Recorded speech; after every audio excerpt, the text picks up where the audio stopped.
Assalamualaikum warahmatullahi wabarakatuh. Pada kesempatan kali ini kita akan mempelajari tentang menerapkan ragam hias pada bahan kayu. Sebelumnya jangan lupa subscribe dulu ya. Peta kompetensi pembelajaran. Di sini kita akan membahas penerapan ragam hias pada bahan kayu, meliputi teknik menggambar, teknik melukis, dan pengertian ragam hias pada bahan kayu.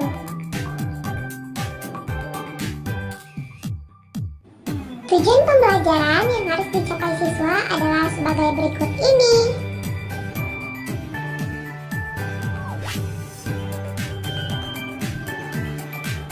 Ragam hias selain diterapkan pada tekstil, dapat dijumpai juga pada bahan kayu.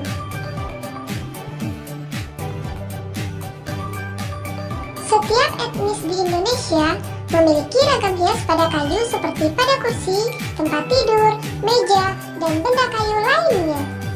Fungsi ragam hias tidak hanya untuk menambah keindahan atau estetika, tetapi juga memiliki simbol atau makna.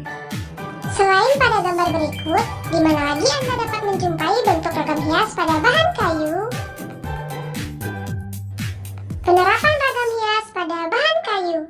Sejak masa lampau, kayu digunakan untuk membuat perabot rumah tangga, misalnya kursi, lemari, dan peti, dan bagian bangunan, misalnya tiang, pintu, dan jendela.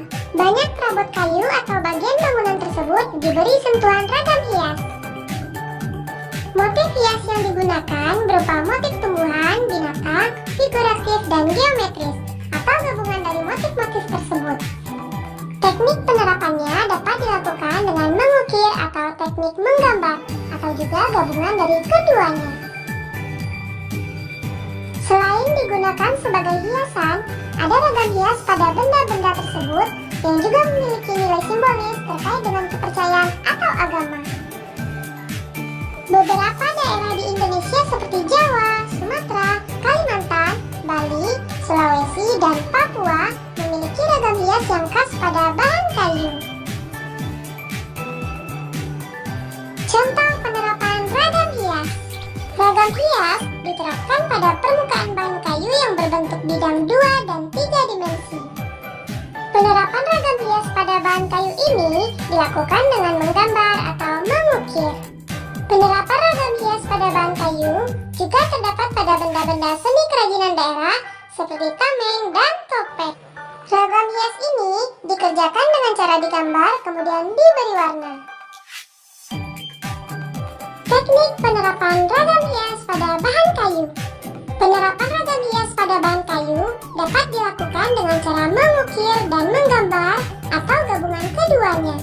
Mengukir dalam hal ini adalah membentuk tonjolan dan cekungan berbentuk ragam hias tertentu pada permukaan kayu dengan menggunakan alat pahat. Alat untuk mengukir ragam hias di atas bahan kayu. Alat utama untuk mengukir adalah pahat dan pemukul. Ada dua jenis mata pahat, yaitu mata pahat mendatar dan mata pahat melengkung.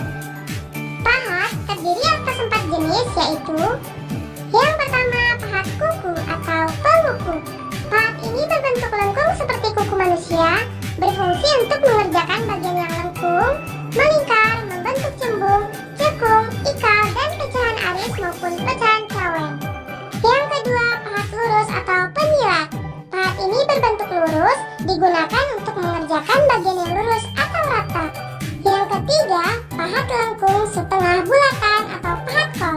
Pahat ini berbentuk melengkung setengah bulatan, digunakan untuk bagian-bagian cekung yang tidak dapat dikerjakan dengan pahat kuku. Yang keempat, pahat miring atau pengot.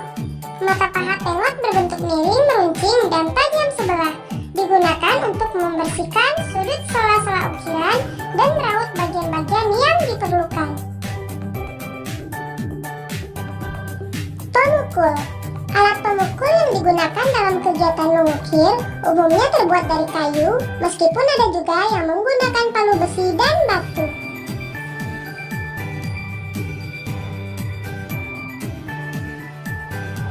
Yang kedua, menggambar ragam hias ukiran. Prosedur mengukir ragam hias pada bahan kayu adalah sebagai berikut.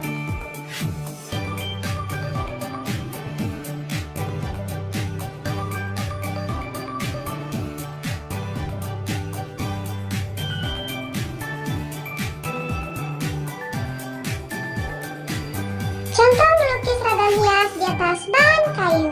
Yang pertama, siapkan bahan dan alat melukis. Yang kedua, siapkan bahan kayu. Yang ketiga, buatlah rancangan gambar ragam hias pada kertas. Yang keempat, pindahkan gambar rancangan tersebut pada permukaan bahan kayu.